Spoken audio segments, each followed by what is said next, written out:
Thank you. So true fact, my grandmother could do the New York Times Sunday crossword puzzle in pen.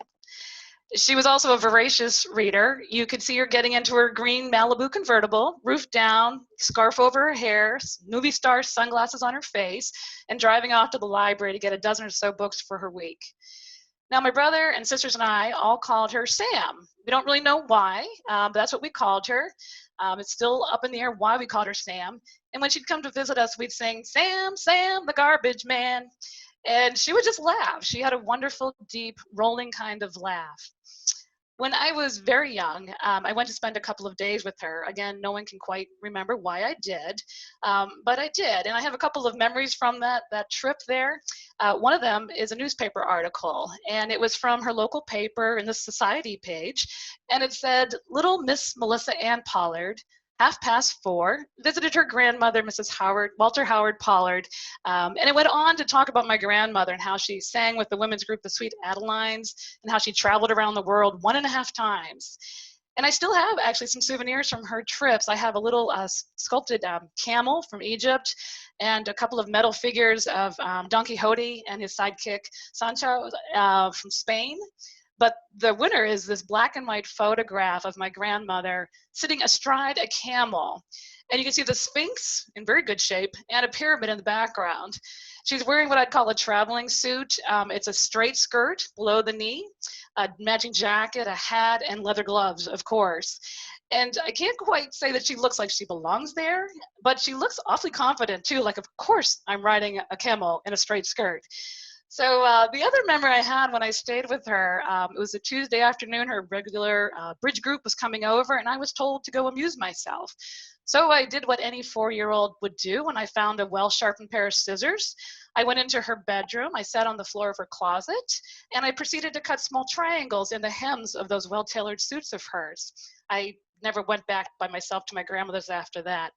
But a few years later, when her circumstances changed, she actually came and lived with us in Pennsylvania. And it caused, no small amount of resentment. My sister Margaret and I had to share a room for the very first time. And not long after she'd been there, actually my father passed away very, very suddenly and unexpectedly. And I was angry. I was really angry. Like, why did this old woman not die instead of my 40-year-old father? I was very angry. And I remember overhearing her on the phone talking to a friend at that time, and she said, well, better this than a divorce. And then I hated her. I wanted to kill her. Her life experience and her strong Catholic faith were very different than mine at that time when I was only 12. But we started to find our way back to each other again, and we did that by playing cards.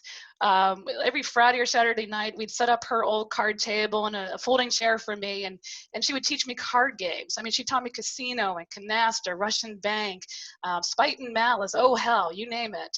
And we took a lot of pride in this, and there was actually quite a bit of competition. We enjoyed going out on one another in Rummy 500, and we enjoyed skunking one another in cribbage. And as we would sit playing cards, my grandmother would tell me these wonderful stories of when she was a young woman. Supposedly, she had very long chestnut brown hair, so long she could sit on it. And she had a line of suitors at her door. Now, this was all very hard to imagine when I'm sitting across from this woman who was very matronly at that time, so much with a bosom so big you could probably put your teacup and saucer on it if you wanted. But we'd play all night, and usually around 11 o'clock or so, we'd go get a snack to get us through the wee hours of the morning. And we always had Lipton iced tea. It would always be Townhouse crackers and cheddar cheese. So we played, but then I kind of got to be that awkward 13 and got moody, wanted to hang out with my own friends, and I stopped playing cards with my grandmother. Before I know it, I was off to college, and I moved away. I got married and started a family of my own. And I really saw her less and less. But my grandmother can do the New York Times, well, she could do the New York Times Sunday crossword puzzle in pen. But me, I wouldn't even attempt it with like a new eraser and a well-sharpened pencil, right? But I'll tell you, when I hear my daughter sing, I hear my grandmother's quick vibrato. And when I have our, those happy hours on Zoom with my son down in North Carolina now, and I see him drinking his preferred whiskey, I can suddenly hear the tinkling of ice cubes in a glass, and I can smell Jack Daniels. But it's when I look in the mirror and I see my grandmother's gray curls. Mine are natural, just so you know. But I see her gray curls, and I see my grandmother's bags under my eyes, and I see the deep, deep smile lines on my face. And I want you to know, and anyone who knows me well will tell you, that my go-to snack every day is cheddar cheese and crackers. Thanks.